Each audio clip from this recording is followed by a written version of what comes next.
Timothy left Harvard. He had that spring semester. He decided to take that spring semester that he had the right to have that off. And so he went to Mexico in about March or so. I was teaching that semester, so I couldn't come down until after. I was going to bring down a lot of the families that still had to be up, Ralph and all. We were all going to go down together. And Timothy had gone down, and I had given him $3,000 to make the government comfortable with us, which he used to buy a motorboat, I believe. As I recall, that may not be correct, but it was something like that. And the result was that just as I was about to go to Mexico with our whole scene, I got a call from Timothy that he'd just been given 4 days to get out of Mexico.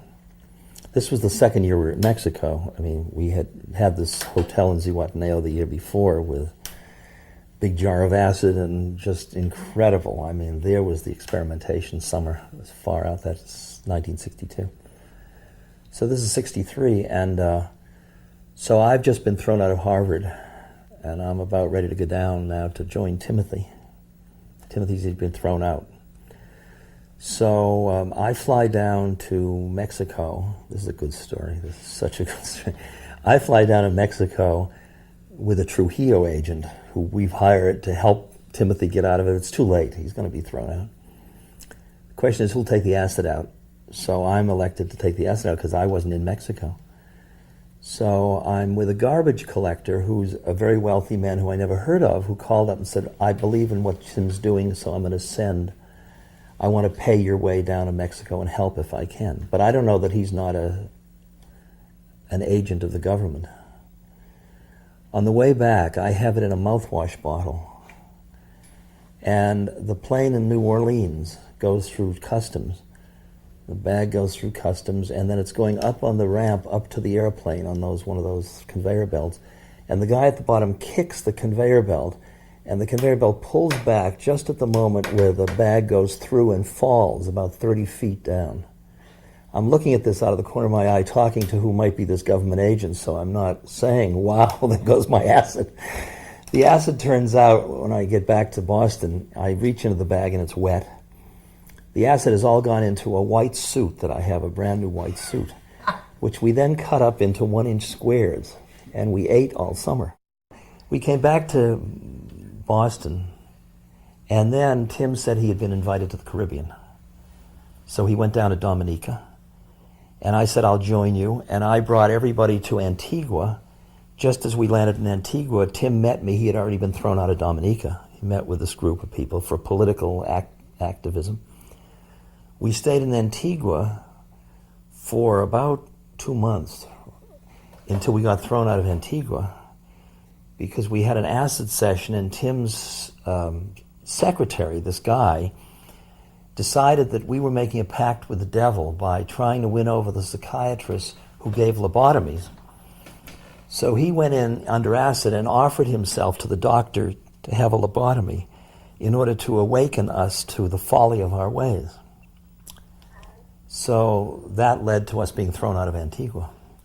Well, Zihuatanejo was an extraordinary space because we were using all kinds of creative methods to figure out a way how we could keep the community with an expanded awareness collectively. So we had built, for example, a huge platform on the beach which had a little cottage on the top of it, visible from wherever in the hotel you were. And somebody was always on acid in that place, which we would install them and bring them back. They were representing us all day long. And so their consciousness we were trying to link our consciousnesses. We were having baseball games with the local community in Zihuatanejo. There was a game. And I remember Alan Cohen, he had tried out, actually they wanted him for first baseman with some team, like, I don't know which, one of the major teams.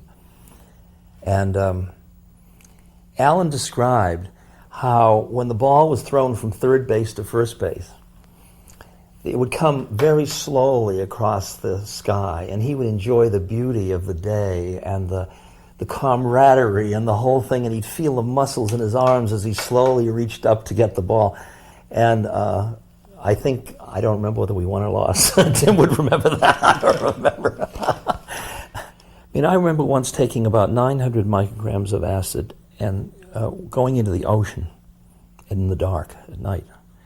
And we had worked it out so that if you took acid, you had a guide, or you had somebody that was watching out for you. So I had this person who I said, keep out of the way, but keep me in sight. So I didn't see him all night. It turned out he fell asleep, but he wasn't there. But I was counting on the fact that he was going to save my life. So I was letting myself go out further and further. So I got into the ocean where the phosphorescence and the stars, I couldn't tell what was up and down, and the waves were coming in.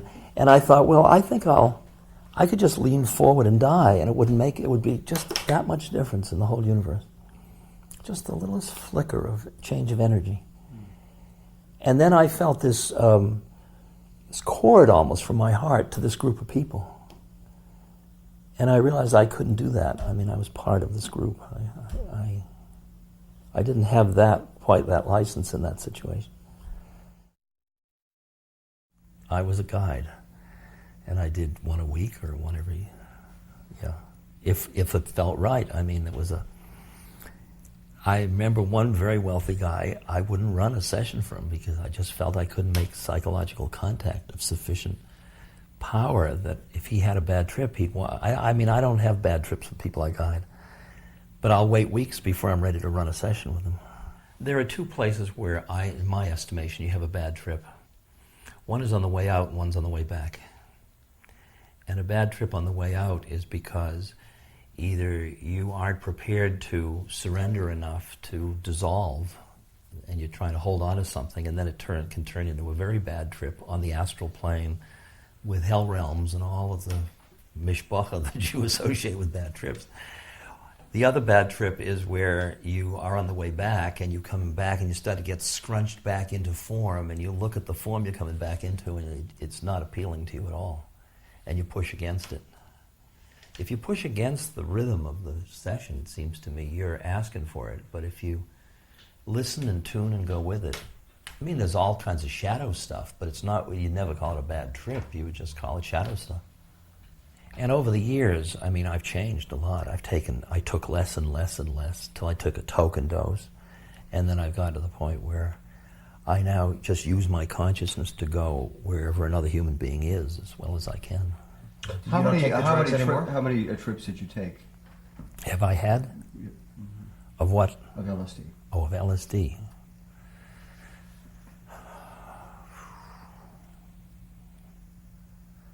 I can't say. I imagine several hundred trips over 25 years.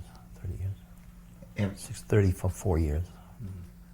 Because I've taken it at least every 2 years in recent time. Before that, I was taking it about every 6 months. Before that, and then when there were times when I was just drinking it out of the bottle. You could say, well, the refractory period was working, so it wasn't doing anything, but I was just taking thousands and thousands of doses for like weeks at a time to see what impact. I was trying to stay eternally high, basically. Timothy really was a Johnny Appleseed. He just wanted everybody to have the experience, and he realized that if the culture was really going to change, there had to be massive shifts of consciousness. He was aware of that. And we had a chart of how long it would take, and so he was very much for just, partly it was political about who should control what, but partly it was also numbers were great. And